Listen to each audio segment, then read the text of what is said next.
Hello दोस्तों, कैसे हैं आप सब। आई होप आप लोग बहुत अच्छे होंगे।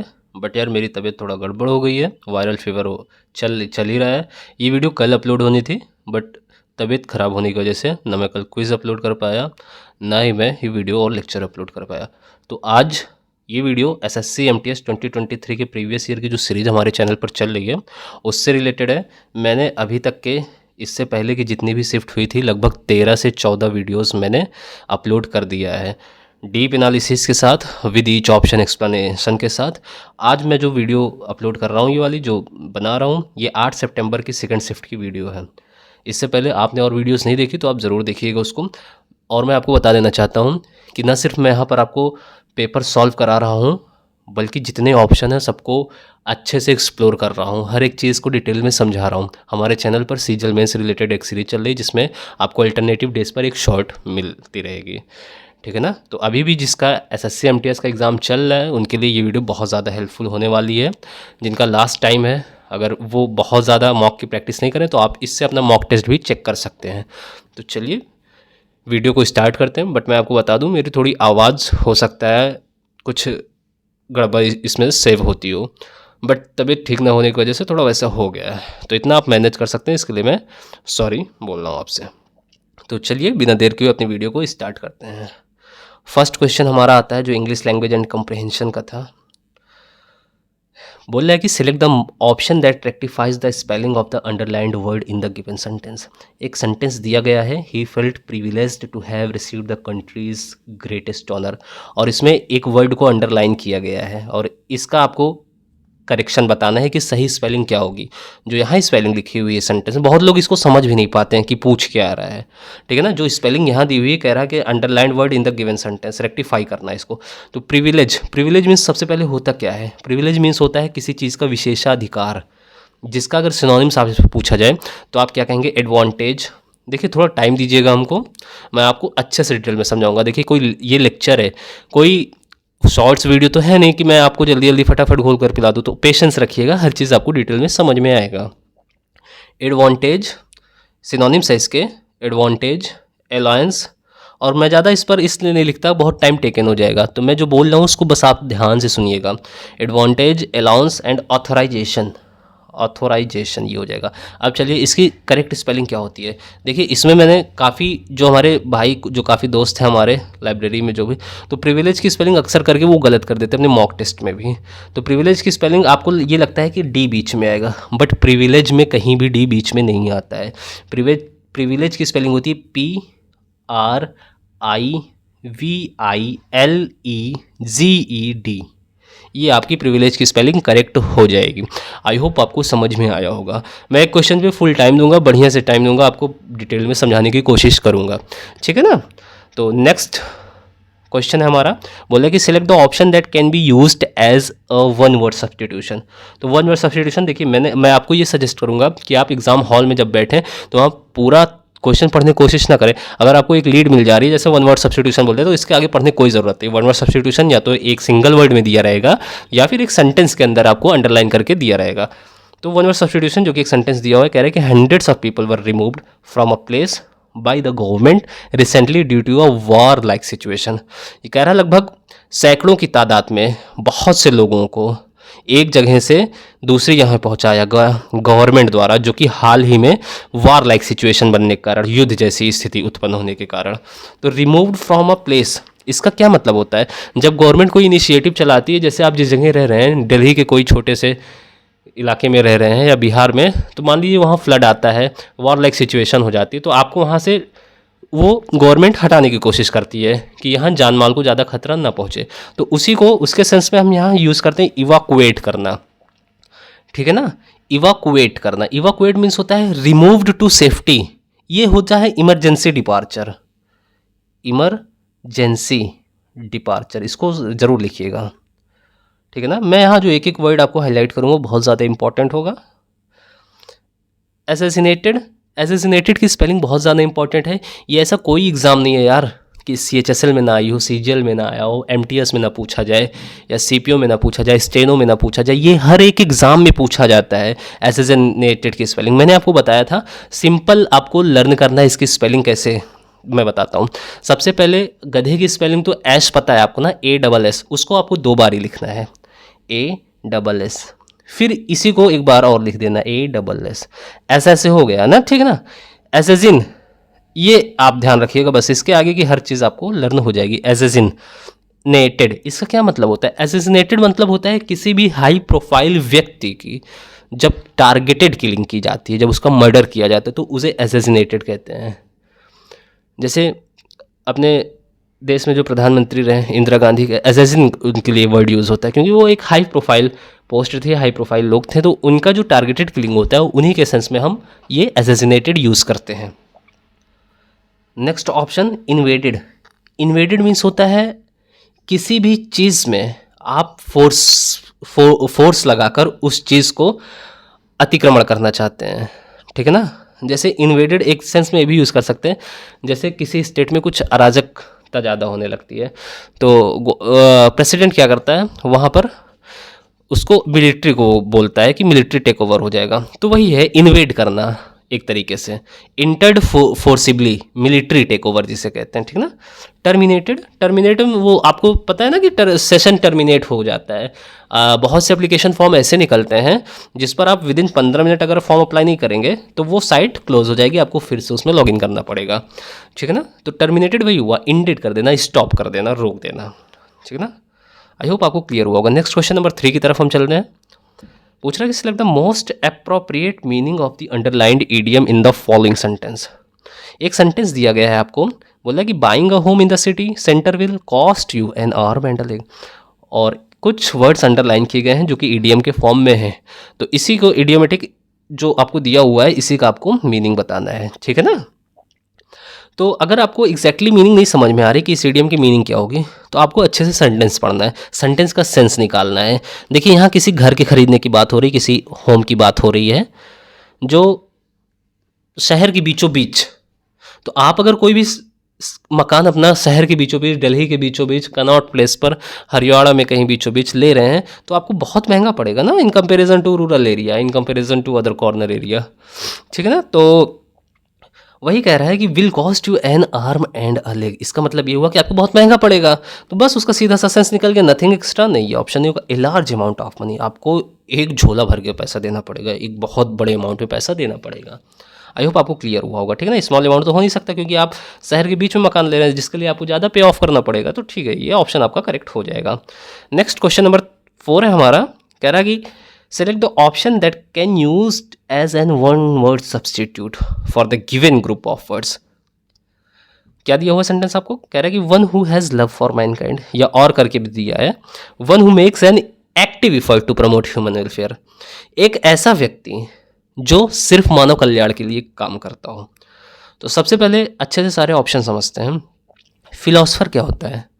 फिलोसफर जनरली सेंस में आप भी समझ जाते होंगे, जो विजडम सीकर है, जो थिंकर है, जो किसी एक स्पेसिफिक चीज़ पर बहुत ही ज़्यादा मनन करता है, वो ये है फिलोसफर। पैट्रियट तो बताने की ज़रूरत नहीं है, ये आप रिपब्लिक डे पर या इंडिपेंडेंस डे पर बहुत यूज़ करते हैं पैट्रियट, ठीक है ना, जिसे देशभक्त कहते हैं। ऑटोक्रेट मीन्स होता है जिसके पास सिर्फ किसी एक व्यक्ति के पास जो पावर हो। एब्सोल्यूट रूलर,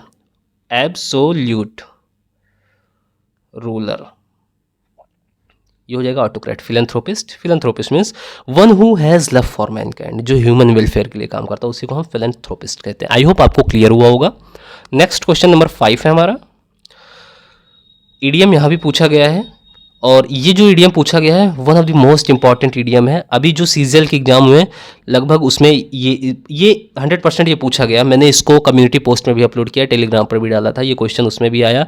सीपीयू का एग्जाम हुआ था उसमें भी आया था, और एसएससी एमटीएस में भी ये चीज़ पूछी जा चुकी है फ्रॉम स्क्रैच, तो बहुत ही इंपॉर्टेंट है। अभी आपकी अगर आगे की शिफ्ट है तो ये आपके लिए बहुत ज़्यादा इंपॉर्टेंट होने वाला है।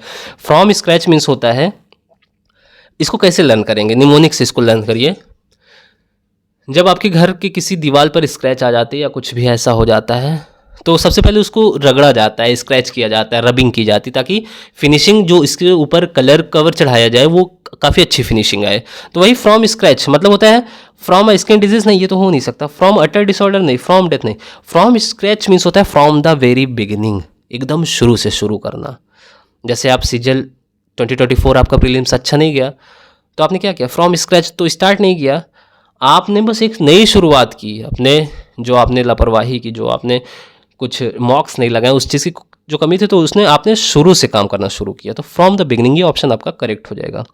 नेक्स्ट क्वेश्चन नंबर 6 है हमारा, इरर से पूछा गया है, 4 पार्ट्स दिए गए हैं, इसको अच्छे से समझना है आपको। कह रहा है कि 4 divided by 2 is coming out to be 2।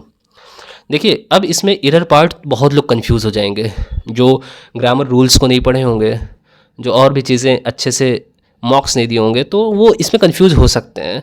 देखिए इसमें एक रूल ये होता है कि जब कभी भी हम यूनिवर्सल ट्रुथ की बात करते हैं, मतलब जो होना ही होना है, जैसे उसके आगे हम द का यूज़ करते हैं, मून के आगे द सन का यूज़ करते हैं, ठीक, द अर्थ का यूज़ करते हैं, तो एक वो रूल हो गया। दूसरा इधर ये जो रूल होता है, जब हम किसी भी यूनिवर्सल ट्रुथ की बात करते हैं या डेली जो हम फॉलो करते हैं उसकी बात करते हैं, तो उसके लिए हम प्रेजेंट इंडेफिनिट का यूज़ करते हैं, ठीक है ना, प्रेजेंट इंडेफिनिट का यूज़ करते हैं। बट यहाँ कौन सा टेंस दिया गया है, इसको देखिए पहले ध्यान से। बोला 4 डिवाइडेड बाई 2 इज़ कमिंग नहीं, यहाँ 4 divided by 2 comes out to be 2, मतलब 4 है, उसको अगर आप 2 से भाग करेंगे तो 2 ही आना है। तो यूनिवर्सल ट्रूथ है, तो इसमें किसी भी सेंटेंस की ज़रूरत नहीं है, इसमें सिर्फ आपको सिंपल प्रेजेंट का यूज़ करना है।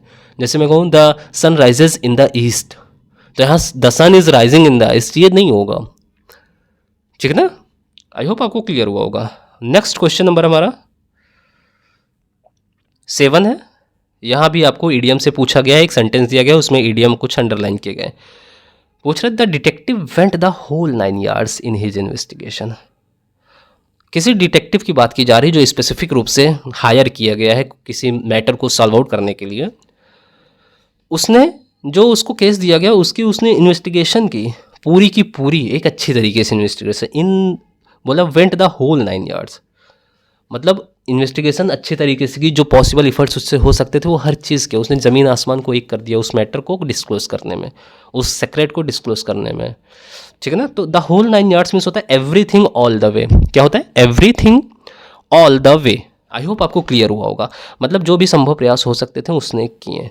इसको कैसे लर्न करेंगे, the whole 9 yard, the whole मतलब पूरा का पूरा, और 9 यार्ड हमारे पास है ही, तो जो 9 यार्ड थे वो पूरा का पूरा, तो वही उसी के सेंस में यूज़ हो रहा है, एवरीथिंग ऑल द वे। आपको बस ऐसे ही लर्न करने, कोई बहुत ज़्यादा निमोनिक के रूप में आप यूज़ करेंगे तो बहुत प्रॉब्लम हो जाएगी आपको। नेक्स्ट क्वेश्चन नंबर 8 है हमारा, फिलर से पूछा गया है, कह रहा many soldiers marched in at the international border. यहाँ ड्रेस दिया हुआ है, यूनिफॉर्म, फैब्रिक, क्लॉथ्स, इसमें भी कंफ्यूजिंग क्वेश्चन है थोड़ा।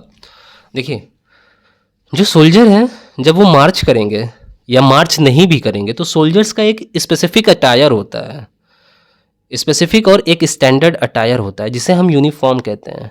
जैसे आपको पता होगा, आप क्लास 8th 9th या 10th 12th में बहुत जगह ऐसे हैं कि स्कूल में 2 ड्रेस लगते हैं, 2 3 ड्रेस लगते हैं, केवी में 2 3 ड्रेस लगते हैं। तो आपको वो एक स्पेसिफिक डे पे बताया जाता है कि आपको इस ड्रेस में आना है, इस दिन पीटी होनी है, इस दिन गेम्स होने हैं, तो वो क्या हो गया, यूनिफॉर्म हो गया आपका ना। तो सोल्जर्स भी यूनिफॉर्म में रहते हैं। ड्रेस क्या चीज़ है, ड्रेस है एक स्पेसिफिक गारमेंट, ठीक है ना, ड्रेस है एक स्पेसिफिक गारमेंट। तो जो स्कूल कॉलेज में लगते हैं वो ड्रेस की कैटेगरी में आएंगे। यूनिफॉर्म जो है एक स्टैंडर्ड कोड होता है, स्टैंडर्ड अटायर होता है, जो किसी एक ग्रुप या किसी एक ऑक्यूपेशन में काम करने वालों लोगों के द्वारा यूज़ होता है। फैब्रिक क्या है, फैब्रिक वही है जिससे हम कपड़े को बनाते हैं। Material for making clothes, clothes general sense में यूज़ करते हैं क्लॉथ्स कपड़े को, वो हर चीज़ के ऊपर अप्लाई होता है क्लॉथ्स। आई होप आपको क्लियर हुआ होगा। नेक्स्ट क्वेश्चन नंबर 9 है, बोला कि the following sentence has been split into 4 segment, identify the segment that contains a grammatical error. आपको 4 सेगमेंट दिया गया, कभी आपको नंबरिंग करके देगा, कभी आपको स्लैश करके देगा, कभी आपको ब्रैकेट में दे देगा। इस तरीके से आपको एरर पूछा जाता है। बोला कि this scripture has been translated in 70 language. बहुत सिंपल है, क्लास 8th में, क्लास 9th में अगर आपने यूपी बोर्ड या किसी भी रीजनल बोर्ड से पढ़ा, अगर वहाँ आपने ट्रांसलेशन पढ़ा होगा इंग्लिश में, तो translated into English, translate into the English, translate into the Hindi, ऐसे यूज़ होता है। तो यहाँ इनका यूज़ नहीं होता। कभी भी हम ट्रांसलेशन का यूज़ करेंगे तो उसके आगे जो प्रेपोजिशन, जो भी चीज़ आपको यूज़ करेंगे वो इनटू का यूज़ होगा, ना कि इन का यूज़ होगा। तो आपका इरर पार्ट ये हो जाएगा। क्या होना चाहिए sentence correct? The scripture has been translated into 70 languages. I hope आपको क्लियर हुआ होगा। नेक्स्ट क्वेश्चन नंबर 11 है हमारा, फिलर से भी पूछा गया है। बोला she was known for her dash attention to detail, always making sure everything was perfectly organised and in its proper place. अब देखिए फिलर्स कैसे पूछे जाते हैं आपसे। एक होता है इडियोमेटिक फिलर्स, आपको ब्लैंक स्पेस दे देगा और कुछ 4 ऑप्शन में आपको इडियम दे देगा। दूसरा होगा उस सेंटेंस से मिलता जुलता एरर दे देगा, ठीक है ना, उस सेंटेंस से मिलता जुलता कुछ फिलर्स दे देगा आपको, वो फिलर्स पूछ लेगा। तीसरा इरर के पोर्शन में दे देगा कि आपको ये इरर दिया हुआ है, इसमें आपको चूज करना है। यहाँ एक अप्रोप्रिएट भरना है आपको, सेंटेंस पढ़कर ये समझ में आएगा। ये जो फिलर यहाँ पूछ रहा आपसे, ये बिना सेंटेंस पढ़े आपको क्लियर ही नहीं होना। कह रहा she was known for her, वह जानी जाती है किसके लिए? Attention to detail, always making sure everything. वो हर चीज़ अपने परफेक्शन के लिए, मतलब वो कोई भी काम करती है अपना कोई भी, जैसे घर में फंक्शन पड़ गया, हर चीज़ बढ़िया अरेंजमेंट में होना चाहिए, एक सीक्वेंस में होना चाहिए, तो उस चीज़ का वो ध्यान में रखती है। Making sure everything was perfectly organise, की हर चीज़ परफेक्टली ऑर्गेनाइज है कि नहीं, and in its proper place. तो एक तरीके से ये वन वर्ड सब्स्टिट्यूशन के भी अंदर आ गया। इसको क्या कहते हैं? देखिए फर्स्ट इडियम्स क्या होता है? फर्स्ट इडियम्स होता है चूसी, CHOOSY, चूजी, ठीक है ना, जिसे हम कहते हैं सूक्ष्मदर्शी, सूक्ष्मदर्शी। तो ये फास्टिडियस का सिनोनिम हो जाएगा, चूजी, सूक्ष्मदर्शी, मेटिकुलस। स्कॉर्नफुल मीन्स क्या होता है? इसका सिनोनिम हो जाएगा डिस्डेनफुल और कंटेम्प्टुअस, तिरस्कारपूर्ण, घृणापूर्ण। टेडियस मीन्स होता है बहुत ही थकाऊ टाइप का, बोरिंग टाइप का, जिसे हम मोनोटोनस भी कहते हैं। एग्जैक्ट मतलब क्या होता है? प्रेसाइज या एक्यूरेट। तो यहाँ क्या हो जाएगा? वो बहुत ही फास्टिडियस टाइप की व्यक्ति है, जो बहुत ही सूक्ष्म तरीके से हर चीज़ को ऑर्गेनाइज देखना चाहती है, परफेक्टली देखना चाहती है और अपने प्रॉपर प्लेस पर देखना चाहती है। अगर टॉवल जिस हैंगर से उतरा है, टॉवल को वहीं पर उससे मिलना चाहिए, ऐसा नहीं कि आपने बेड पर फेंक दिया, ठीक है ना। आई होप आपको क्लियर हुआ होगा। नेक्स्ट क्वेश्चन नंबर 12 की तरफ हम चलते हैं। ये यहाँ वन वर्ड सब्स्टिट्यूशन से पूछा गया है। इसमें भी बहुत ज़्यादा कन्फ्यूजन होती है, बस आपको थोड़ा सा ध्यान देना पड़ेगा। पूछा the killing of a king, किसी एक राजा की अगर हत्या की हो जा रही है तो उसको वन वर्ड में क्या कहेंगे? देखिए सबसे पहले REG, ये क्या होता है? इसको किंग याद रखिए, raise king. Frat, FRAT, frat means होता है भाई, ब्रदर, ठीक है ना। और सोरो मीन्स होता है, ये जो सोरो दिया हुआ, सोरो मीन्स होता है सिस्टर। और ये जो PATR, पैट दिया गया है, इसका मतलब होता है फादर। देखिए जब हम FRA से शुरू करेंगे तो यहाँ ब्रदर हो जाएगा, F से ब्रदर हो जाएगा, और P से जब स्टार्ट करेंगे तो वो हो जाएगा फादर। अब चलिए समझते हैं। The killing of a king, इसे कहते हैं रेजिसाइड या मोनार्क की हत्या। मोनार्क भी आपको यहाँ दे सकता है, ये मोनार्क। फ्रैट्रिसाइड होता है किलिंग अ ब्रदर, सोरोसाइड होता है किलिंग अ सिस्टर, जबकि पैट्रिसाइड होता है किलिंग वंस फादर, ठीक है ना। फ्रैट्रिसाइड किसी भाई की हत्या, सोरोसाइड किसी बहन की हत्या, पैट्रिसाइड अपने ही पिता की हत्या, ठीक है ना। आई होप आपको क्लियर हुआ होगा। नेक्स्ट क्वेश्चन नंबर 13 है, आर्टिकल से क्वेश्चन पूछा गया है। थोड़ा ये टफ टाइप का क्वेश्चन बन जाता है, कभी कभी कंफ्यूजिंग हो जाता है। चलिए इसको टैकल करते हैं। बोला कि select the most appropriate option to fill in the blanks. अगर आपको नो आर्टिकल चूज करना है तो आप ये फाई का यूज़ करेंगे, ठीक है ना। आपको अगर या तो यहाँ नो आर्टिकल या तो यहाँ नो आर्टिकल, इसका अगर चूज़ करना है तो आपको ये फाई का यूज़ करना है, ठीक है ना। आई होप आपको क्लियर हुआ होगा। चलिए एक डॉक्टर की बात की जा रही है कि डॉक्टर ने सजेस्ट किया कुछ आई एक्सरसाइज करने के लिए, और उन्होंने ये भी कहा कि आप एक अच्छे पावर वाला ग्लास यूज़ करिए, ठीक है ना। तो कोई डॉक्टर तो स्पेसिफिक होगा ना, मैं किसी नेत्र सर्जन के पास ही जाऊंगा, मैं किसी ऑप्टोमेट्रिस्ट के पास ही जाऊंगा, तो वो तो स्पेसिफिक है ना। तो हम स्पेसिफिक चीज़ के लिए जो सर्टेन है उसके लिए हम द का यूज़ करते हैं ना। तो the doctor suggested doing some eye exercise and wearing. आप ये बताइए, क्या 2 पेयर पहनेंगे सनग्लास का, 2 पेयर पहनेंगे गॉगल्स का? नहीं, 1 पेयर गॉगल्स का बेहतर है। तो wearing a pair of powered glasses. The क्यों लगाया? द डेफिनेट आर्टिकल है जो कि डॉक्टर के पहले हम यूज़ करेंगे, ठीक है ना। आई होप आपको क्लियर हुआ होगा। नेक्स्ट क्वेश्चन नंबर 14 है हमारा, कह रहा है कि they have less books than I have. तो इसमें आपको इरर चूज करना है। बहुत ही सिंपल है, इसको आराम से समझिएगा, एकदम डिटेल में बता रहा हूँ आपको। सबसे पहली चीज़ जो ये लेस दिया गया है, इसको देखिए, ये जो लेस दिया गया है, ये लेस क्या है? लेस का यूज हमेशा हम अनकाउंटेबल नाउन के साथ करते हैं। जैसे हमने कह दिया लेस वाटर, लेस टाइम, तो इसके साथ हम लेस का यूज करते हैं। जबकि एक फ्यूअर वर्ड होता है, फ्यूअर का यूज हम काउंटेबल नाउन के साथ करते हैं। काउंटेबल नाउन जैसे फ्यूअर बुक्स एप्पल्स, तो बुक्स और एप्पल्स जो है काउंटेबल नाउन है जिसे गिना जा सकता है। तो यहाँ बुक्स ही तो दिया गया है यार, they have less books than I have, तो यहाँ लेस क्यों आ गया? लेस तो अनकाउंटेबल के लिए आता है ना, जैसे वाटर हो गया, टाइम हो गया, कुछ भी ऐसा जो अनकाउंटेबल हो तो उसके लिए आता है। तो हम यहाँ क्या अप्रोप्रिएट यूज करेंगे? They have fewer books than I have, ठीक है ना? क्या यूज करेंगे आप? They have fewer books than I have. I hope आपको क्लियर हुआ होगा ये कॉन्सेप्ट, ठीक है ना? लेस शुगर भी कर सकते हैं, फ्यूअर कुकीज़ भी कर सकते हैं, तो बहुत सी चीज़ें हैं, आप अपने माइंड से इसको सेट कर सकते हैं। नेक्स्ट क्वेश्चन नंबर 15 है हमारा। नेक्स्ट इडियम से आ गया है, बोला इनटू हॉट वाटर। ये भी बहुत सिंपल इडियम है। तो इनटू हॉट वाटर, आप अगर गर्म पानी में, जलते हुए पानी में आप अपना हाथ डाल देंगे तो क्या परेशानी में पड़ जाएंगे ना? तो वही तो बोल रहा है कि into trouble, not on good terms, in favour with, came with nothing. यानी ये इनकरेक्ट होगा, ये आपका करेक्ट हो जाएगा। आई होप आपको क्लियर होगा। नेक्स्ट क्वेश्चन नंबर 16 है हमारा। यहाँ एक सिनोनिम पूछ रहा है आपसे, जो कि लंबे चौड़े सेंटेंस के साथ ब्रैकेट में एक वर्ड दिया गया है, इसी वर्ड की आपको सिनोनिम बतानी है। तो पढ़ने की कोई ज़रूरत नहीं है। अगर इनर्जेटिक दिया हुआ है तो इसका सिनोनिम बताना है। इनर्जेटिक क्या रिएक्टिव होता है? रिएक्टिव मीन्स क्या होता है? रिएक्टिव मीन्स क्या होता है? आप किसी चीज़ को रिएक्ट कर रहे हैं, किसी चीज़ को फॉलो कर रहे हैं, किसी चीज़ का पलट कर जवाब दे रहे हैं, तो वो रिएक्टिव हो गया। फेडेड मीन्स होता है मूर्छित हो जाना, बिल्कुल धुंधला पड़ जाना। ब्राइट मीन्स होता है चमकीला, ठीक है ना? जबकि वहीं एनर्जेटिक, उत्साह से भरा हुआ, वाइब्रेंट, ये आपका करेक्ट सिनोनिम हो जाएगा। कह रहा है कि the sun was setting over the mountains painting the sky with energetic shades of orange and pink. तो एनर्जेटिक का सिनोनिम क्या हो जाएगा? वाइब्रेंट। आई होप आपको क्लियर होगा। नेक्स्ट क्वेश्चन नंबर 17 है हमारा। इरर से ये भी पूछा गया है, बोला she was writing a letter to her grandmother when the power gone out. सबसे पहले यहाँ दो सेंटेंस दिए गए हैं। She was writing a letter to her grandmother. Next sentence start हुआ यहाँ से, when the power gone out. अभी बताओ यार, जो V1 V2 V3 होता है उसका क्या यूजेस है? V1 का यूज़ हम किसके साथ करते हैं? V1 का यूज़ हम प्रेजेंट इंडेफिनिट में करते हैं, प्रेजेंट कंटिन्यूअस में ING के साथ करते हैं, फ्यूचर कंटिन्यूअस में ING के साथ करते हैं। जबकि जो V3 है, V3 का यूज़ हम हैज़, हैव और हैड के साथ करते हैं।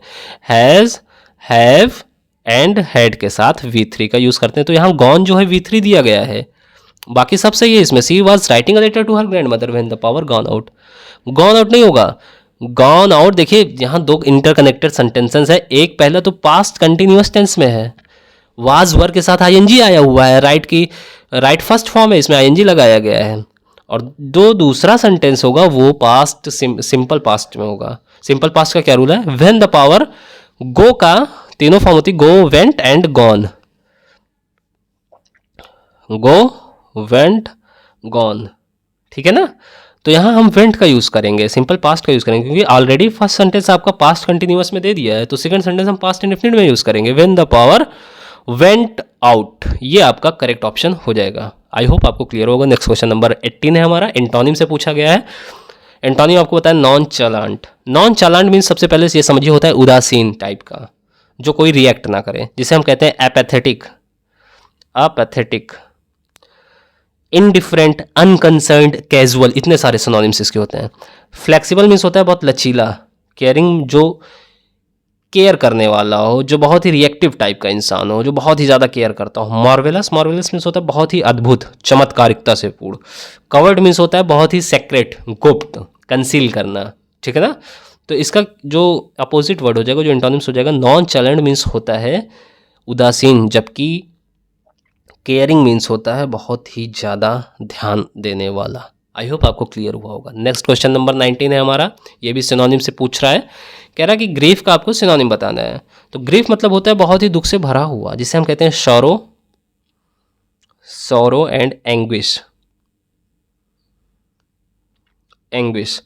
प्लेजर मीन्स होता है बहुत ही प्रसन्नतापूर्ण, डिलाइटेड या इंजॉयमेंट, जॉलिटी मीन्स होता है उल्लास से भरा हुआ, चीयरफुलनेस एंड नेक्स्ट आप बताएंगे, ठीक है ना, कमेंट सेक्शन में कमेंट करिए। मैंने एक सिनोनिम बताया है, जॉलिटी का होता है चीयरफुलनेस, और कंटेंट मीन्स होता है सेटिस्फैक्शन या हैप्पीनेस मिलना किसी चीज़ की। तो ग्रीफ पीड़ा और पेन मतलब भी पीड़ा होता है। होप आपको क्लियर हुआ होगा। नेक्स्ट क्वेश्चन नंबर 20 हमारा इनकरेक्टली स्पेल्ड वर्ड से पूछ रहा है, तो इसको देखिए ध्यान से पढ़िए। पहले कह रहा है कि there is a spelling error in the given sentence, select the option that contains the incorrectly spelled word. आपको एक सेंटेंस दिया गया है और इस सेंटेंस में एक स्पेलिंग मिस्टेक वर्ड है, उसको आपको फाइंड आउट करना है और उसकी करेक्ट स्पेलिंग इसमें से चूज कर फिल करना है। कह रहा the professor nice, nice he पढ़ेंगे, नाइस पढ़ेंगे, जो भी दिल करे, was planning a pleasant surprise for him. Planning बिल्कुल सही है, प्लेजेंट सही है, सरप्राइज सही है, फॉर हिम सही है। गलत क्या है इसमें? प्रोफेसर इनकरेक्ट है और इसका जो सही सब्स्टिट्यूशन होगा वो होगा प्रोफेसर, PROFESOR, प्रोफेसर, ठीक है ना। ये तो स्पेलिंग आपको करेक्ट दी हुई है। प्रोफेसर्स नाइसी क्या है? प्रोफेसर नाइसी ही होगा, यहाँ पास्ट ऑफ ईयर्स का यूज़ नहीं करेंगे। ये इसमें आपको करेक्शन करना था, आप भी चक्कर खा गए ना। तो यहाँ पास्ट ऑफ ईयर्स का यूज़ नहीं करेंगे हम, क्योंकि देखिए यहाँ जो है किसी एक, आपको मैं कैसे समझाऊं, किसी एक स्टेज की बात की जा रही, किसी एक प्रोफेशन की बात की जा रही। तो प्रोफेसर होना एक प्रोफेशन है, टीचिंग एक प्रोफेशन है, इंजीनियरिंग एक प्रोफेशन है। वो कोई लिविंग बीइंग थिंग तो नहीं है, लिविंग थिंग तो नहीं है जिसके साथ हम पास्ट ऑफ ईयर्स का यूज़ करेंगे। तो पास्ट ऑफ ईयर्स का यूज़ हम लिविंग बीइंग के साथ करते हैं। तो अगर यहाँ प्रोफेसर का कोई नाम दिया गया होता, कुछ स्पेसिफिकेशन उसकी दी गई होती, तब हम उसके साथ पास्ट ऑफ ईयर्स का यूज़ करके उसके नाइसी को बताते हैं कि हाँ ये उसकी नाइसी है। तो द प्रोफेसर्स नाइसे वास नहीं होगा, ये द प्रोफेसर नाइसे वास planning a pleasant surprise for him, ये होना चाहिए। आई होप आपको क्लियर होगा। नेक्स्ट अब हम क्लोज टेस्ट की तरफ चलते हैं, जो बहुत इंपॉर्टेंट है SSC MTS वालों के लिए और जिनका सीजल मेंस आगे एग्जाम है उनके लिए भी। चलिए अब इसको अच्छे से समझते हैं। कह रहा कि टिम कुक कौन है करंट अफेयर में, और इसमें आपको जीके में काम आ सकता है। एप्पल के CEO हैं, ठीक है ना। Tim Cook CEO of Apple, who has recently dash India has some dash for parents limit the screen time for children. He says kids are born dash they are digital kids now and it is I think important to set some hard rails around it. मैंने बताया था कि आपको close से solve करने से पहले उसको अच्छे से आपको बढ़िया से पढ़ना है, उसकी मीनिंग समझने की कोशिश करनी है, ठीक है ना।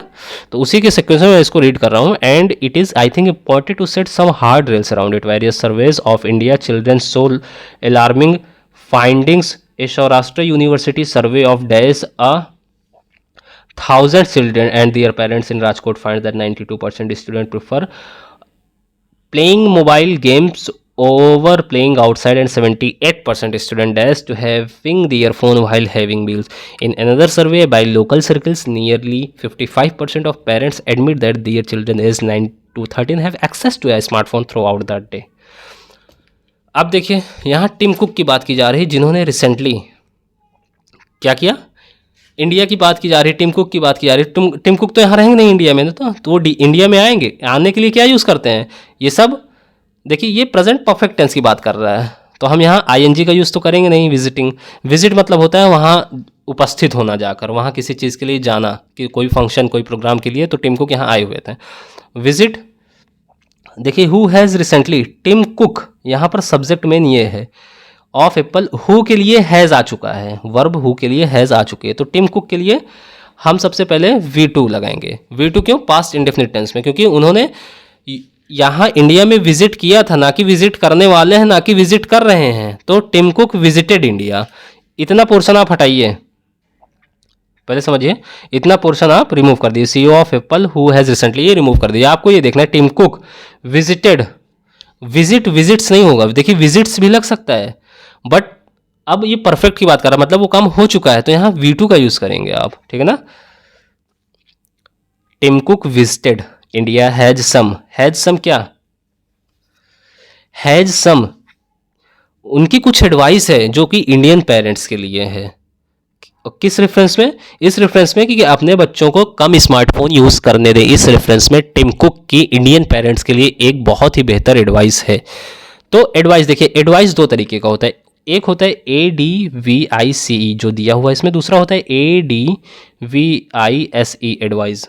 तो एडवाइस, जो ये एडवाइस दिया गया है ये है नाउन, जबकि ये एडवाइस जो है वर्ब है। तो अब ये क्या कह रहा है, हैज़ सम एडवाइस, तो यहाँ हम किस चीज़ का यूज़ करेंगे, नाउन का यूज़ करेंगे, क्योंकि ऑलरेडी सब्जेक्ट एंड वर्ब आ चुका है। तो यहाँ has some advice, VICE advice का यूज़ करेंगे। Next, has some advice parents limit the screen time for children, he says kids are born, उन्होंने कहा कि बच्चे पैदा होते हैं, जैसे कैसे पैदा होते हैं, digitally, kids are born digitally, they are have digital kids now. पहले 90s के बच्चे तो रह नहीं गए जिनके पास कोई एक्सेस नहीं है, अब बच्चे पैदा हुए 3-4 महीने के हुए यार, उनको पोयम चाहिए, उनको अच्छी अच्छी रिमिक्स चाहिए, तो ये सब जो है डिजिटली किड्स हैं। अब ये किसका कहना है, टिम कुक का कहना है इंडियन पेरेंट्स को, कि he says kids are born digital, अब वो डिजिटल पैदा भी हो रहे हैं, ठीक है ना। तो वही कह रहा है कि नेक्स्ट है, they are digital kids now and it is I think important to set some hard rails around it. और वो कह रहे हैं कि ये बहुत ज़्यादा इंपॉर्टेंट हो गया है कि जैसा कि आज के बच्चे बहुत ज़्यादा मोबाइल यूज़ करने लगे हैं, तो उनके लिए एक हार्ड रेल सेट करना है उनके चारों तरफ, उनके इर्द गिर्द, बहुत ज़्यादा इंपॉर्टेंट है। तो क्या कह रहे हैं यहाँ समझिए पहले, I think important to set some hard rail around it, various surveys of Indian children so alarming findings. बहुत से सर्वे जो भारत के परिवेश में हो रहे हैं वो बहुत ही अलार्मिंग हो रहे हैं। अलार्मिंग मीन्स बहुत ही खतरे की घंटी बजा रहे हैं। ये सौराष्ट्र यूनिवर्सिटी सर्वे, एक सौराष्ट्र यूनिवर्सिटी है जिन्होंने सर्वे किया है, किसका, ये Saurashtra university survey of closure then नहीं, बिगर देन नहीं, बिगर बड़ी की बात ही नहीं हो रही, एवं मोर देन मतलब यहाँ अधिक की बात हो रही है। A Saurashtra university survey of more than 1000 children and their parents in Rajkot. Rajkot में उन्होंने हजारों बच्चों से अधिक और पेरेंट्स के ऊपर एक सर्वे निकाला। वो सर्वे क्या था, देखिए next, more than 1000 children and their parents in Rajkot find that 92% students prefer playing mobile games, जिसमें से 92% ऐसे विद्यार्थी हैं जो मोबाइल गेम खेलना पसंद करते हैं। वो ये नहीं पसंद करते, देखिए कह रहा ओवर प्लेइंग आउटसाइड, वो बाहर खेलने के बजाय वो अब अंदर खेलना पसंद करते हैं मोबाइल पर। एंड 78% स्टूडेंट, और 78% विद्यार्थी ऐसे हैं जो हैबिचुएटिंग, विल बी हैबिचुएटिंग, आर हैबिचुएटेड। देखिए कैसे, 78% स्टूडेंट्स, तो यहाँ प्लूरल सब्जेक्ट आया हुआ है ना, तो इसके लिए हम प्लूरल वर्ब का यूज़ करते हैं। प्लूरल वर्ब का यूज़ कैसे करेंगे, प्लूरल वर्ब का यूज़ देखिए आप यहाँ दो तरीके से समझिए। पहली चीज़ तो ये पैसिव वॉइस में आपको दिया गया है, आर हैबिचुएटेड, ठीक है ना, तो यहाँ आपको पैसिव वॉइस यूज़ करना है, यहाँ कोई पास्ट इंडेफिनिट टेंस का यूज़ नहीं करना, यहाँ कोई एनजी का यूज़ नहीं करना, यहाँ आपको क्या करना है, प्रेजेंट इंडेफिनिट का जो है आपको एक्टिव पैसिव फॉर्म यूज़ करना है। कह रहा है कि outside and 78% are habituated to having their phone while having meals, और उन्हें जो खाना रात्रि के समय खाना खाते हैं, जो कभी भी खाना खाने बैठते हैं, ऐसे नॉर्मली समझिए, उसमें से 78% स्टूडेंट ऐसे हैं जो कि मोबाइल पे गेम खेलना पसंद करते हैं बजाय बाहर खेलने के, ठीक है ना। In another survey by local circles nearly 55% of parents admit that their children aged 9 to 13 have access to a smartphone throughout the day। 55% ऐसे माता पिता हैं, ऐसे पेरेंट्स हैं जो ये स्वीकार करते हैं कि उनका जो बच्चा 9 से 13 वर्ष की एज का है वो पूरे दिन मोबाइल के एक्सेस में रहता है, वो पूरे दिन मोबाइल चलाता है। आई होप आपको क्लियर होगा। एक बार मैं फिर से आपको कोशिश करता हूँ समझाने की। देखिए ये जो 5th वाला हमको फिल करना है, कह रहा है कि over playing outside and 78% students habituated, ये क्योंकि एक स्टडी निकाली जा चुकी है, वो भी किसके द्वारा, एक सौराष्ट्र यूनिवर्सिटी का सर्वे है। तो हम ये स्टूडेंट तो काम कर नहीं रहे हैं कि आर हैबिचुएटिंग होगा, ये काम तो किया गया है सौराष्ट्र यूनिवर्सिटी के द्वारा ना, तो हम इसके लिए हम यहाँ पैसिव फॉर्म का यूज़ करेंगे, are habituated to having. Habituated means क्या होता है, आदतन, एकस्टम्ड, उस चीज़ का डेली लाइफ में यूज़ करने लगना, वही होता है हैबिचुएटेड। तो आई होप आपको क्लियर हुआ होगा ये क्लोज टेस्ट भी। तबीयत गड़बड़ होने के साथ साथ मैंने ये लेक्चर अटेंड किया है, नहीं मैंने सोचा था कि आपको 1-2 दिन का ऑफ कर लेते हैं, बट मैंने सोचा कि एक वो रिदम ब्रेक हो जाएगी तो अच्छा नहीं लगेगा, इस वजह से मैंने सोचा आज कर ही देते हैं। और ऐसी और वीडियोस आपको लगातार आगे मिलती रहेगी। अभी जो CGL का एग्ज़ाम हुआ है उसके भी वीडियोस मैं अपलोड करने की कोशिश करूँगा कि जितने भी सिनोनिम्स उसका मैं एक स्पेसिफिक लेक्चर अलग अलग रिकॉर्ड करूँ। सिनोनिम्स के अलग, इंटोनिम्स के अलग, फिलर्स के अलग, इडियम्स के अलग, वन वर्ड सब्स्टिट्यूशन के अलग, जिससे आपको बहुत ज़्यादा हेल्पफुल मिले आपके एग्ज़ाम में। और मेरे चैनल पर ये एक ये स्पेशलिटी है, आपको कम्युनिटी क्विजेस भी दी जा रही है यूट्यूब पर प्लस टेलीग्राम पर। उसके साथ जो आपको यहाँ पेपर सॉल्यूशन दिया जा रहा है, एक एज एन एस्पिरेंट जो होता है, जो एस्पिरेंट की थिंकिंग होती है, उसके अकॉर्डिंग मैं यहाँ आपको प्रोवाइड कर रहा हूँ। इससे आपको बहुत ज़्यादा हेल्प मिलेगी एक एग्ज़ाम में अपने क्वेश्चन को टैकल करने में। तो आई होप ये आपको पसंद आया होगा। अगर पसंद आया होगा तो आप एक छोटा सा लाइक कर सकते हैं मेरे मोटिवेशन के लिए, और बस आपका जो दिल करे आप वो कर सकते हैं। अच्छे से पढ़ाई करिए, ग्रो करिए, सिलेक्शन लीजिए। तो मिलते हैं आपके साथ नेक्स्ट वीडियो में। Thanks for watching.